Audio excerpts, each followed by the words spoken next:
Salut à tous et bienvenue sur ValetPL TV. Rapide petite vidéo pour parler un petit peu de la situation de Star Wars Unlimited en France. Je suis beaucoup les différents réseaux sociaux liés à ce TCG, que ce soit notamment les groupes Facebook ou alors les groupes Discord, et je vois passer ça et là quelques informations qui, à mon sens, me semblent plutôt erronées. J'avais déjà fait cette vidéo-là au tout début de la sortie de l'Orcana, pour plus ou moins les mêmes raisons. Donc là, je me suis dit que j'allais la refaire pour peut-être informer, apporter un petit peu plus d'éclaircissement ou de précision sur la situation de Star Wars Unlimited.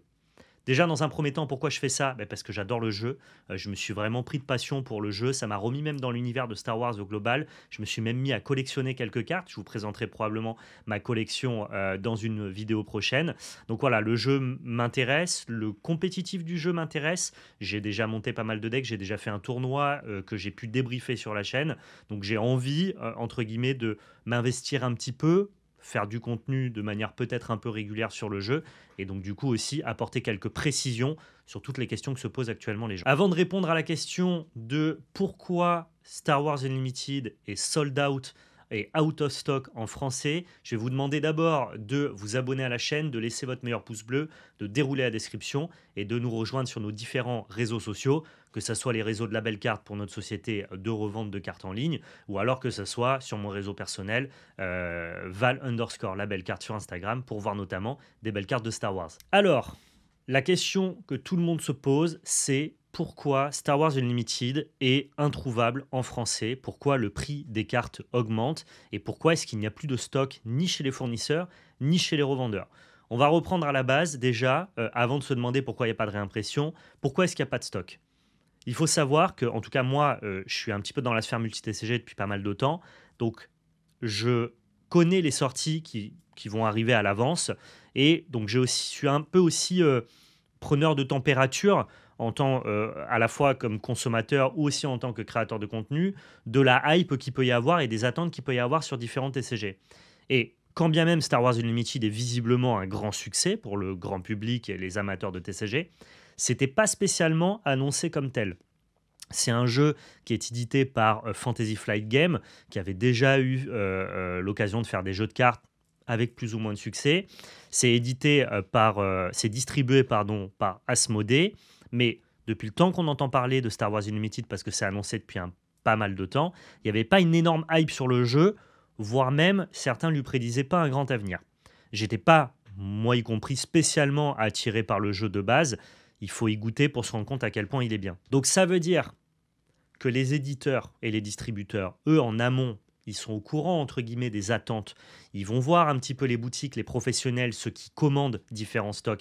Ils prennent la température pour savoir quelle quantité ils vont pouvoir produire parce qu'ils veulent que ces quantités-là se vendent. C'est très important pour un jeu qui sort de vendre tous ces produits plutôt que de surproduire et avoir des produits qui sont disponibles et qui ne se vendent pas. Alors attention, je ne dis pas que l'idée c'est d'avoir des ruptures de stock pour créer de la hype, ça c'est ce que les gens vous disent sur les réseaux et c'est faux. Il n'y a aucun TCG, aucun éditeur de TCG, Pokémon et Lorcana y compris, qui font exprès d'avoir des petites quantités pour générer soi-disant une hype sur la demande de leurs produits.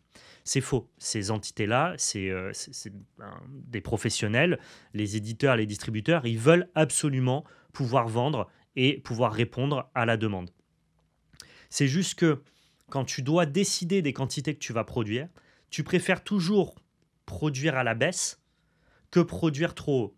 Et puis une fois que tu vois que ton jeu se vend bien, dans ce cas-là, tu pourras augmenter tes quantités dans les prochains sets. Donc s'il n'y a plus de stock actuellement pour Star Wars Unlimited, que ce soit en anglais ou en français, c'est tout simplement parce que le succès du jeu n'était pas spécialement attendu. Et quand bien même les gens peuvent penser que c'est une stratégie qui donne de la visibilité au jeu, je peux vous assurer que là, à Asmodée, ils aimeraient énormément pouvoir continuer à vendre des boîtes françaises. Alors, on a eu un communiqué de Star Wars Unlimited pour aller un peu plus loin dans la réflexion, qui ont annoncé la prise en compte des ruptures de stock, notamment sur le marché mondial, et la potentielle, en tout cas la mise en place de réimpression pour les cartes anglaises.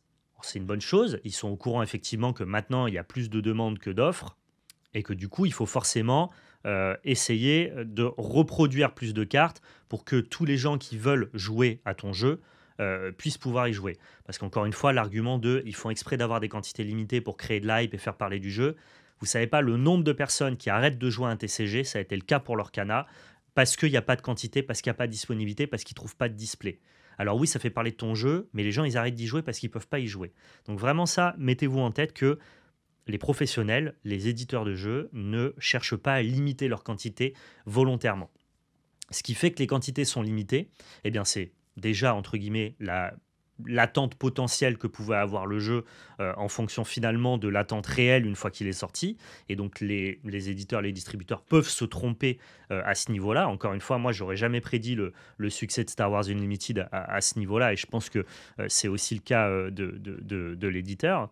Et on a aussi ce qu'on appelle les calendriers de production. Donc il faut savoir que les jeux de cartes, ils sont produits par des énormes professionnels, des imprimeurs. Sauf que ces imprimeurs, dans l'ère du multi-TCG, ils sont pris d'assaut. Ils ont des calendriers qui sont bouclés des mois et des mois à l'avance pour imprimer toutes les cartes de vos TCG préférés. Que ça soit du Magic, du Flesh and Blood, du Lorcana. Donc voilà, ces calendriers-là, ils sont pleins. Et donc du coup, tu peux pas non plus imprimer comme tu le souhaites. On revient à cette histoire de réimpression anglais. C'est tellement difficile d'avoir une place dans ces calendriers-là, d'être capable justement de t'insérer dans le calendrier de réimpression chez les imprimeurs, que forcément, c'est normal que Star Wars Unlimited privilégie le marché anglais plutôt que le marché français. Vous allez avoir des réimpressions en anglais.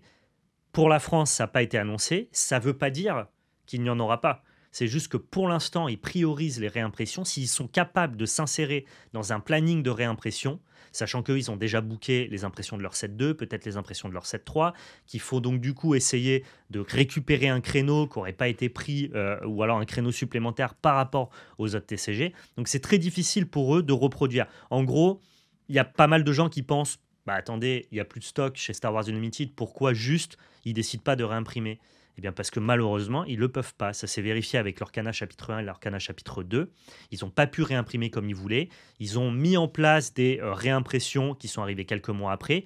Pareil, dans des stocks qui étaient quand même assez limités. Par contre, sur leur volume d'impression des prochains sets, eh bien, ils ont pris en compte la demande. Et maintenant, avec l'Orcana chapitre 3, c'est disponible partout.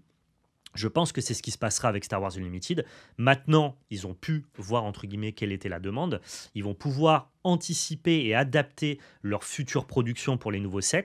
Par contre, là, venir récupérer des réimpressions pour les premiers sets, eh ben, c'est pas facile. Donc, ils priorisent les réimpressions anglaises. J'espère qu'il y aura des réimpressions françaises pour faire baisser le prix des cartes. Mais c'est à peu près logique, malheureusement, qu'ils priorisent le marché anglais, qui est un marché qui est juste beaucoup plus vaste, beaucoup plus grand.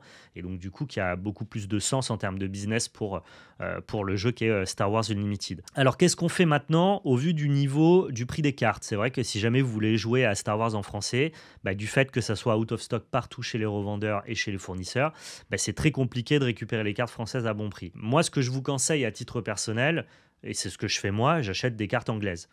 Alors vous me direz, effectivement, c'est moins lisible. Si vous voulez jouer avec vos enfants, si vous voulez jouer avec des nouveaux entrants dans le TCG, bah, c'est un peu plus compliqué, ça demande un petit supplément d'âme pour pouvoir bien comprendre ce qui se passe sur les cartes. Je l'entends, mais après, si vous êtes un joueur compétitif, un joueur régulier de TCG, honnêtement, il n'y a aucune complexité sur la lecture des cartes à Star Wars Unlimited et ça se joue très très bien en anglais.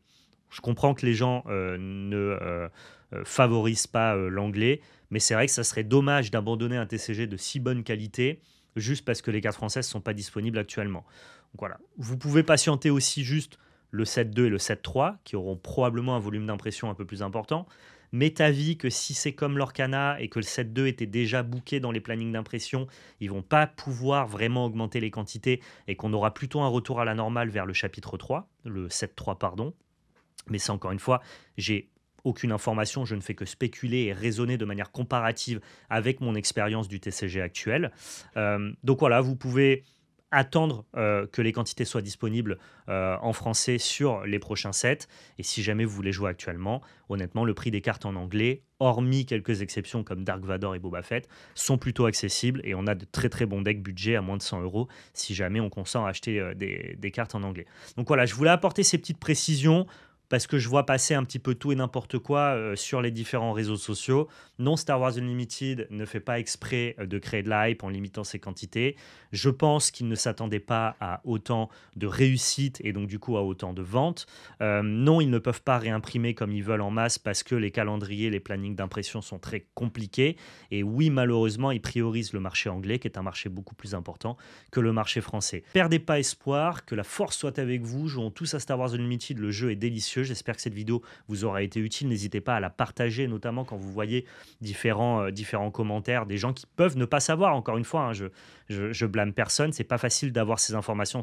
Là, ça demande de prendre un peu de recul et d'avoir un peu d'expérience dans le monde du TCG. Mais je pense que ça peut être utile justement d'avoir ces explicitations-là. Merci à tous d'avoir regardé la vidéo. Prenez soin de vous et surtout n'oubliez pas, c'était de la belle magie. Ciao tout le monde.